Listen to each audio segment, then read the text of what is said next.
Selamat sore para netizen dimanapun kita berada. Salam inspirasi bagi kita semua ya. Menarik juga begitu ya. Kenapa si Denny Indrayana katanya membocorkan, padahal tidak begitu kan? Dia hanya dengar informasi begitu, berbeda dengan KPK ya.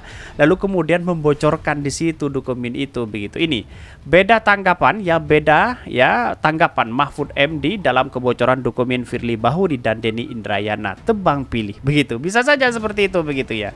Jadi Pak Mahfud harus memberikan klarifikasi, sedangkan Firly Bahuri memberikan sudah nyata di situ begitu kan, kebocoran korupsi di situ begitu ya.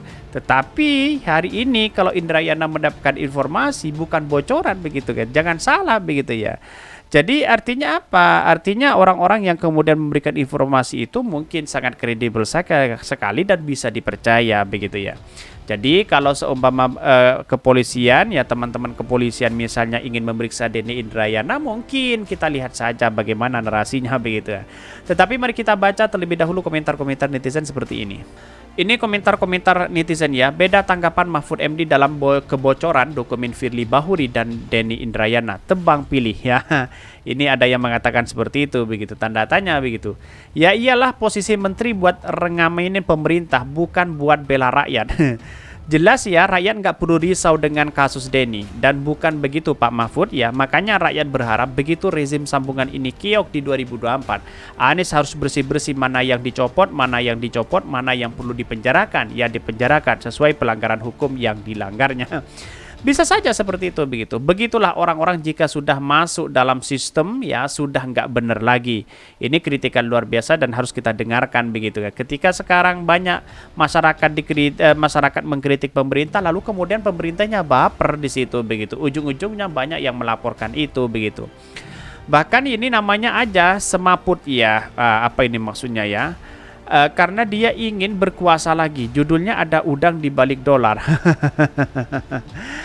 Bilang aja keburu viral kan ya. Tetapi begini kan, kebocoran itu ya bagi Pak Mahfud ini sebenarnya tidak perlu mengomentari itu begitu, apalagi terkait dengan Firly Bahuri begitu. Biar proses, karena begini.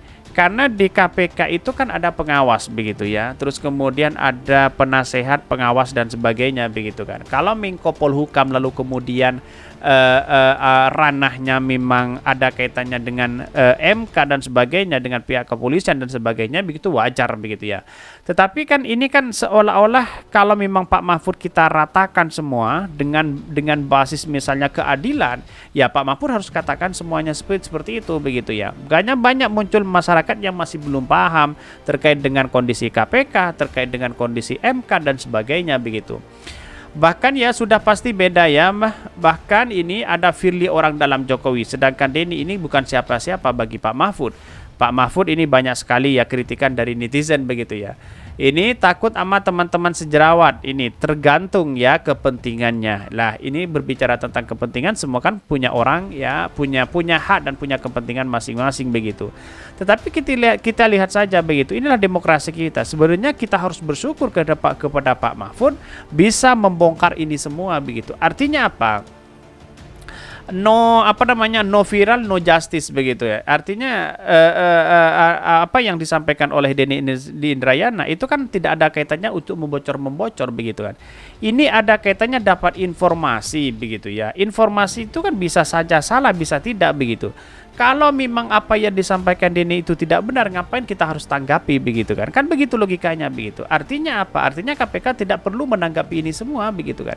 Karena yang tidak sesuai, karena MK maksudnya ya.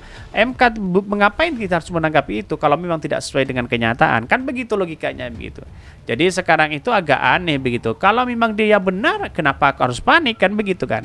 Tetapi mari kita baca terlebih dahulu beritanya seperti ini. Ini beritanya ya, beda tanggapan Mahfud MD dalam kebocoran dokumen Firly Bahuri dan Denny Indrayana. Tebang pilih ini. Dari Kompas dikutip bahwa mengatakan Mahfud enggan ya dari 11 April 2023 ya. Mahfud enggan tanggapi isu bocornya dokumen KPK yang diduga libatkan Firly Bahuri. Sedangkan yang lain begitu ya, ini Bahkan dari Republika, Mahfud MD perintahkan polisi periksa Denny yang bocorkan rahasia negara. Ada apa begitu kan? Sama-sama kan membocorkan begitu. Dalam artian bentuknya KPK itu membocorkan, dia berbasis dokumen begitu. Sedangkan Denny Indrayana hanya dapat informasi begitu. Ada apa begitu kan? Ini kan sangat sangat gimana begitu ya. Tetapi mari kita baca terlebih dahulu beritanya seperti ini. Pegiat media sosial Lukman Simanjuntak menyoroti perbedaan tanggapan Menko Polhukam Mahfud MD dalam kebocoran dokumen KPK yang diduga melibatkan Ketua KPK Firly Bahuri dan kasus Denny Indrayana.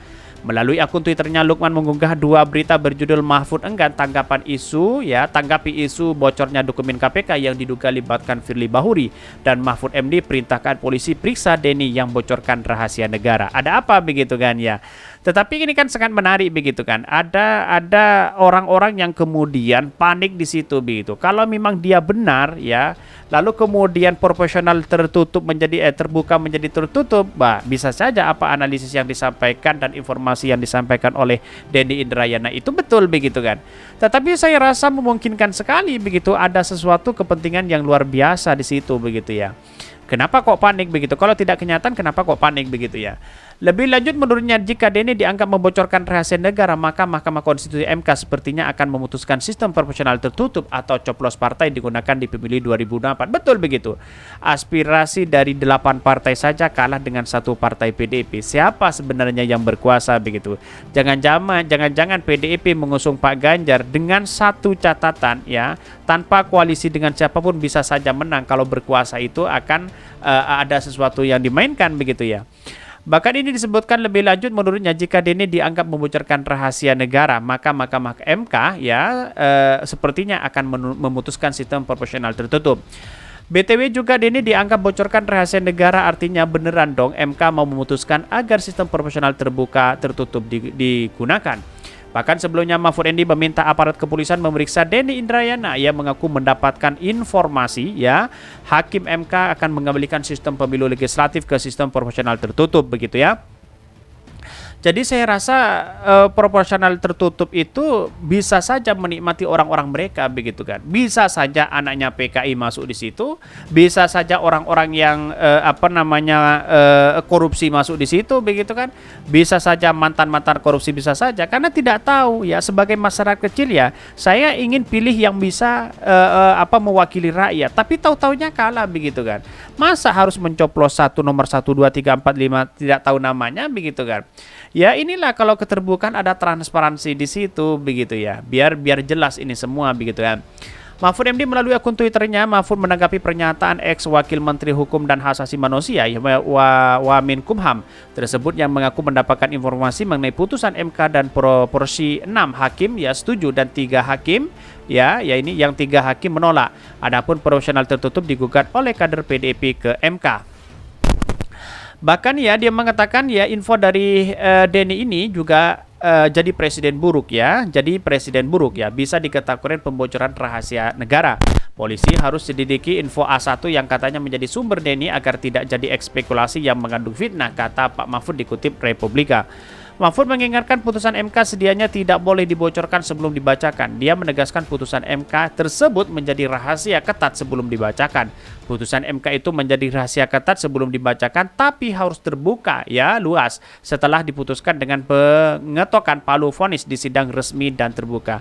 Artinya 6-3 misalnya ya, lalu kemudian proporsional terbuka menjadi tertutup, wajar ya. Wajar dalam artian apa? Dalam artian bahwa karena ini yang dituntut oleh PDIP begitu. Tapi yang jelas begitu kan, 8 partai saja juga menuntut di situ begitu. Jangan sampai jadi tertutup jadi terbuka menjadi tertutup begitu kan. Ya kasihan yang di bawah, bagaimana ya sebagai rakyat kecil ya memilih ya nama-nama orang, terus kemudian ya dengan dengan wajah begitu kan ya yang ia sukai dan sebagainya. Ya kalau orang biasa bisa, orang-orang mahasiswa bisa, orang-orang yang berpendidikan bisa, tetapi yang dihadapi itu adalah rakyat kecil begitu kan. Orang awam di situ begitu. Mana mungkin dia akan memilih 1 2 3 4 5 6 7, pasti orang akan kembali di urutan pertama. Wah, akan milih nomor 1 aja. Bisa saja seperti itu begitu. Karena dampaknya ke masyarakat itu karena tidak tahu orangnya di situ yang mau dicoblos begitu. Jangan-jangan dia mencoblos si A, tahu-tahunya nyoblos si B begitu. Bisa saja itu terjadi begitu. Tetapi inilah politik kita begitu kan. Kita demokrasi kita harus saling menghargai satu sama lain begitu. Tapi kan aneh begitu ya. Mungkin itu yang kami sampaikan ya. Tonton terus channel Hodari Podcast Rakyat ini karena ada berita-berita menarik dan viral setiap harinya ya. Salam para netizen, salam inspirasi bagi kita semua. Jangan lupa di subscribe channel YouTube Hodari Podcast Rakyat ini.